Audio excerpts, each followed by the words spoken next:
get the outcome that you deserve.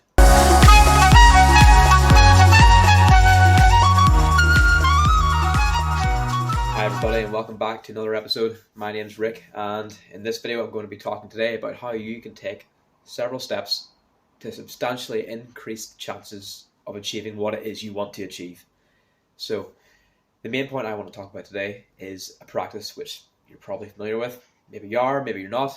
Either way, it doesn't matter, because it's one which you can do naturally, and it's one you can do every day starting from now. You can do it morning, in the afternoon, in the evening, every day without fail. There's no limit to what you can do with it and how often you can do it. I'm talking about the practice of visualization.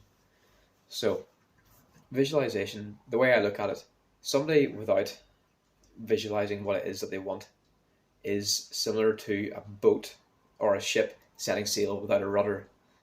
So it's kind of like a cruise ship setting sail from England, and they want to go to America, and then they just go out into the sea with no rudder and hope for the best. They might get to America, they might get to Canada, they might get to Japan, who knows, they might get to the Bermuda Triangle. It doesn't matter. The point is, it's very, very, very, very unlikely that they'll get to their destination without having an actual rudder to guide them in the direction that they want to go. Much like you're very unlikely to actually end up where you want to be without knowing where it is that you want to be, if that makes sense. So to make some sense of that, everybody, the vast majority of people want to be successful, rich, happy, peaceful, content, have love, experiences, whatever it is you want. Everybody wants something. But comparatively few people can actually nail down, quantify, describe exactly what it is they want, let alone how they plan to go about achieving what it is that they want. So the way I see it, and from what I've read in numerous different books, listened to from different podcasts and motivational speakers, business gurus, mystics, prophets, people like that, visualization is a fundamental tool in getting you to where you want to be, because it helps you decide what it is you want to have or where you want to be, but it can also pave the way for you getting to that final destination. What in essence it is, it's your ability to create an endpoint or a goal in your mind, and it's kind of like it is setting the endpoint, so you see where you want to go. Now, if you can keep that goal in mind, and you know exactly where it is you want to go, and you believe that you're going to get there in good faith, then the plans will be presented to you through some form of divine intervention, inspiration. Your imagination might just throw something out, and you don't need to worry about it. You don't need to worry about how the plans or where the plans are going to come from. They will come to you. You can see them in a book, you can see them on a flyer, you can hear them in passing. Napoleon Hill talked about this as well, actually, in Think and Grow Rich. You need to know exactly what it is that you want. Even better if you write it down. Whenever you write it down, you intellectualize it. When you intellectualize it, you substantially increase the chances of you achieving it. So whenever you know what it is that you want,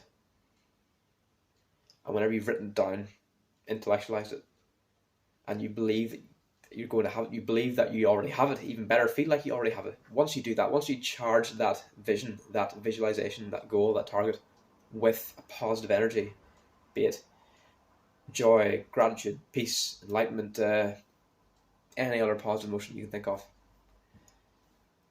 you will be getting yourself, your body, your mind, your spirit onto the frequency of already having the experience, the person, the thing, whatever it is you want. You'll get on the frequency of already having it.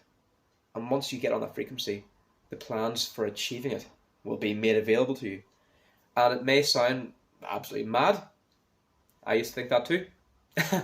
And sometimes I still think, wow, how can I expect something to just fall out of the sky for this? But then more often than not, it usually does. And it does work. It's the sort of thing I think you need to try it yourself. Rhonda Byrne gave a really good example in The Secret, where she gave the reader, you, an exercise to manifest a feather, but a feather of particular markings, one that you visualize in your mind's eye, and you had to really get on the feeling of having that feather. Really imagine feeling it, touching it, smelling it, even if you want, make it more authentic, and then just let it go to the universe, and then let it manifest whenever it may. It's the same with visualization. What I recommend doing with this is doing it at the start of the day and or at the very end of the day. That way your brain is in its most malleable state. Whenever you wake up and just before you're going to sleep, your brain is in a theta state. So in terms of brain waves, we got beta, which is really fast stress waves, alpha, which is like more slow, relaxed, light meditation, super learning. Theta is even slower, it's like a deeper meditation, trance, light sleep, and then delta waves are the slowest. That's really, really, really unconscious deep sleep.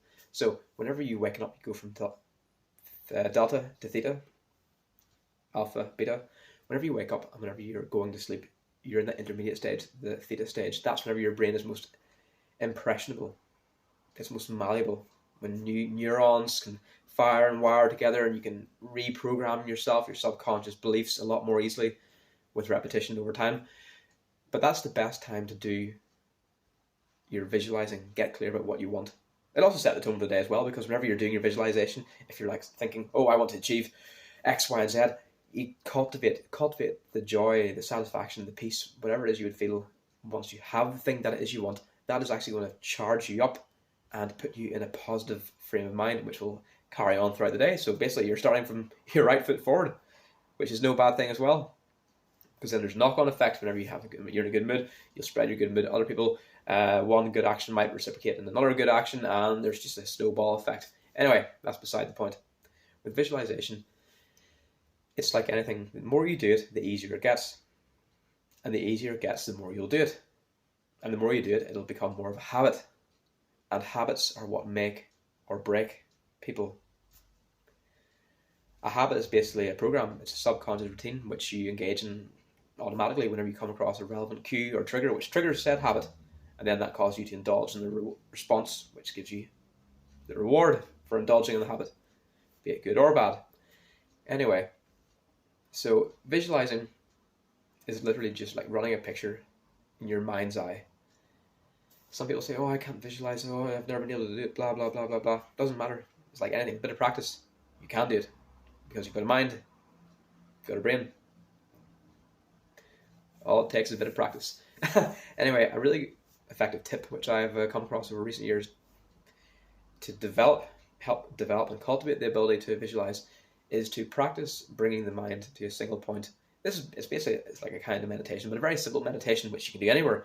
And that, well, it does mean anywhere, like be it in the bathroom, in the shower, the living room, if you're sitting in your car in a car park, or it doesn't matter. All you do is pick one point on a wall or a tree or anywhere, but say you're in your living room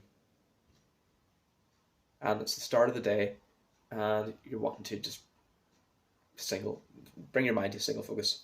Pick a point on the wall, for example, be it a nail head or a certain feature on the wall, like maybe like a small plain light bulb, or maybe the corner of a picture or something hanging on the wall, something like that there. Just one thing that's not too busy, not too distracting, and just focus on it. Whenever you focus on that one point, you're going to narrow everything down. You're going to forget the rest of the noise, and you're bringing your focus to a nice singular point. And this quiets the mind, it declutters the mind. And what this does is it cultivates your ability to focus. Focus is like building a muscle. The more you do it, the stronger it gets. The more likely you are to do it because it's forming a habit. And it gets easier and easier and easier, it compounds. So focusing on a single point, really good way of cultivating focus, which in turn will only elevate your ability to visualize. Whenever you visualize more and more often, you're going to substantially increase the chances of you reaching whatever goal it is that you want. And in recent years, I've been using it all the time, be it in work, be it just at home for regular things. Like I visualize overhauling the apartment, or I visualize having a certain experience, be it coming across a new investment opportunity, or I don't know, meeting a new person in my life, things like that there. You're only limited by what you can imagine. So, with visualization, get clear about what it is you want. If you're not sure what it is that you want, then calm the mind, quiet the mind, and ask yourself, what is it that you want? What do I want? And meditate on that question. You can meditate on that question just by, doing any form of meditation. Really, the whole point of meditation is to bring awareness to the thoughts in your mind and letting them go. Some also say it's about decluttering the mind. That is a byproduct, a side effect, because you are basically closing down a lot of excess thought tabs, but it's becoming aware of everything that's going on in your mind and then just letting it go. So yeah, it is decluttering the mind. But it can also be a source of inspiration, divine guidance. So you think about it, right, what do I want? And then feel like you've already had the answer given to you when you're going into your meditation. And then just meditate. Do it for 5 minutes, do it for 10 minutes, do it for 15 minutes, whatever you want. You may get the answers there and then, at the start of the meditation, at the end of the meditation. Maybe, maybe not. You might get them later on in that day. It could be the next day. But the point is, when you ask yourself the question, what is it that I want? Or whatever the question is, and then you charge that thought, that question, with the feeling that you've already got the answer to it, your subconscious mind will be working in the background to give you the answer to what it is that you want. And then it'll just pop up in the form of divine inspiration. And that'll tell you what you want. And then whenever you realize what it is that you want, or that's if you don't know what you want, but then if you do know what you want, even better, because we're back to the visualization. Visualize what it is that you want. So it could be a really nice new car, it could be a brand new BMW 3 Series or M3, let's say. So picture Alpine white BMW M3, 400 horsepower V8, absolutely beautiful engine, beautiful car. Picture yourself in it. Feel the leather-bound wheel. Hear the sound of that quad exhaust pipe. Imagine the sensation of going from 0 to 60 in about 3.5 seconds. Just, it's amazing. Just really immerse yourself in that feeling. But then charge that visualization with the feeling that you already have it. Because once you do that, you're going to be raising your frequency, your vibration, up to the point of you actually having it. And that's what primes you for manifestation. And it's not going to appear magically. But if you get on the feeling, the frequency, the vibe that you already have when it is you're seeking, the plans to achieve said thing will materialize. And there's no time frame for it. It could be that day, it could be the next day, it could be the next week, it could be the next month. It doesn't matter. But when you do get the plans, and this is what Hill says again in Think and Grow Rich, when you do get the plans, it's your responsibility to act on them. Act on them as soon as you get them. Otherwise, they'll be passed on to the next person down the street. And you don't want to live with regret. Definitely don't want that. Anyway, I hope you got some degree of value from this video today.